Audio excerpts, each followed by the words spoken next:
Welcome to the channel, guys. My name is Plural Bets, and on this channel, I like to do hip-hop album reviews. I take an album, I listen to each song, and then give you a brief breakdown on each one, and give them a scale of 1 to 10. Just a reminder that music is subjective, and just because I like something doesn't mean you're obligated to like something, so I suggest that you listen to the album yourself and come to your own conclusions. In this episode, I have Tyler, the Creator's Don't Tap the Glass. This is Tyler's 9th studio album, dropped through Columbia Records on July 21st, 2025. This is considered a dance techno record that Tyler produced all by himself. A quote from Tyler on the motivation for this record: "This album was not made for sitting still. You should be dancing, driving, or running to have the full effect for this album." So without further ado, here's the review. Track 1, Big Poe.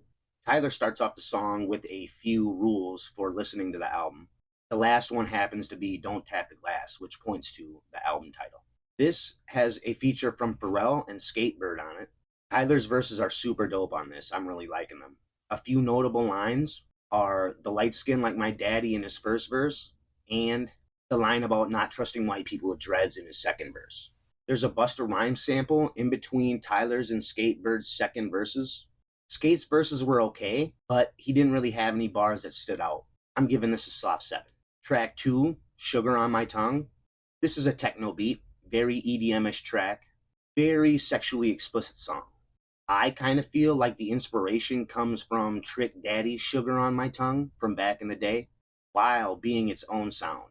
This song is actually pretty dope. A whole vibe, if I'm being honest. I'm giving this a soft 6. Track 3, Sucka Free.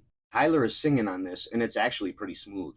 I have to say that this is the best part of the song because he only has one verse on this, and it's only mediocre.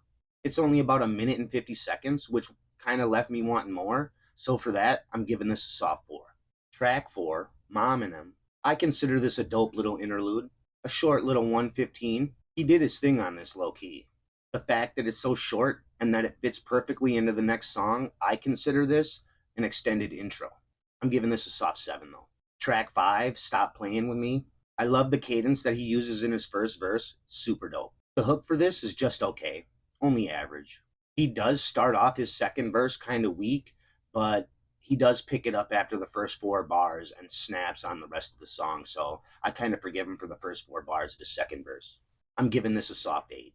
I'd like to take a minute to introduce you guys to W Energy, the healthy energy solution packed with all the essential vitamins that you need, amino acids that support brain function and blood flow, and is made with Neurofactor, which is said to increase your BDNF by 143%. All natural ingredients, so no fillers, no sugars, or artificial colors. I consider this the best option on the market today. So head over to w.gg today and let them know that I sent you with the code SUSTREET for 10% off your order. Track 6, Ring Ring Ring. This was the one and only single to promote this project. He gives another attempt at singing, which I think is okay. He isn't a horrible singer. He's hitting the right notes and everything. It just doesn't sound like Tyler. I kind of feel like it was Pharrell, to be honest. An interesting thing to note is that the writer and performer of the Ghostbusters theme song is actually considered a writer for this track as well. I'm only giving this a soft 4, though. Track 7, Don't Tap the Glass / Tweakin'. This is technically 2 songs to me, in my opinion. The song starts off as a banger, as he is snapping on this. I happen to like his second verse the hardest, though. That Ozempic line he had was funny as hell. Right around 2 minutes, there's a beat switch, which makes me feel like it's a totally new song within the middle of it. The second half brings down the rating a little bit, but not by much, because the rating is still okay. Still a soft 7, to be honest. Track 8, Don't You Worry Baby. This is featuring Madison McFerrin, an independent singer-songwriter from Brooklyn who now lives in San Francisco. There is also a Tootsie Roll feature on this, at the very beginning and at the very end. This song gives me R&B vibes, and I'm kind of indifferent about it. Hard 5. Track 9, I'll Take Care of You, featuring Yebba, who's best known for her song Evergreen. Tyler has multiple samples that he uses in this song. One from his own works, Cherry Bomb, and another, Crime Mob's Nuck If You Buck. I don't really like this song because it's just Yebba on the hook, and then the rest of the song is pretty much just samples. I just wasn't really feeling it. I'm giving this a soft 5. Track 10, Tell Me What It Is. The beat on this goes hard, and this is another song where he is sounding like Pharrell, but his verses are weak in my opinion. I'm not really feeling anything except for the beat. At the end, he thanks everybody for listening to the album, and that pretty much closes it up. I'm giving this a hard 4. If I'm being honest, this album is a tale of two halves. The first half of the album was pretty solid, but the second half, I just wasn't feeling it. That's probably because I'm a hip hop guy, and the second half wasn't really all that hip hop.